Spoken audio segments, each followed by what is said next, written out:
ভাই বাজারতে মাছ কিনে আনছি, মাছ দিয়েছে আমার ফসা মাছ।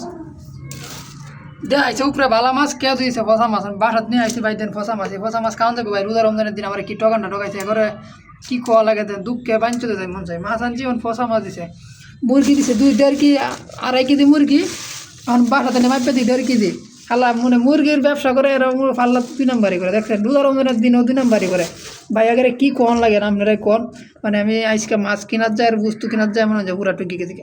সো আর মনে করেন যে যেটাই বেচছে আর 2 নাম্বারই। এখন আমরা কোয়ান এই যে মাছ, এই মুরগি এটা বেচা জন 2 কেজি মুরগি হয় না ভাবছি। এই মাছ দিছে, এই ফসা মাছ, এটা খাওয়ার মাছ দেন কারবারটা, এগুলো মাছ দিছে। উপরে মাছ দিছে ভালা 2-3টা মাছ, কইছে এটা ভালা মাছ দিছে। কেউ তো দিছে রোজার দিন, আমার বাসা তাই না দিই ভাই মাছ দেখতে ফসা। আমার এই 500 টাকার মাছ দেখতে নষ্ট, তাহলে লাভটা গেলে এই ট্যাংরা মাছ নিয়ে লাভ হয়েছে দেন। এই মাছ খাওয়া যেত না রোজার দিন, এই রোজার কি মাছ খাওয়া যায় ভাই? আমরা টকাই দিছে ভাই, দূর কর।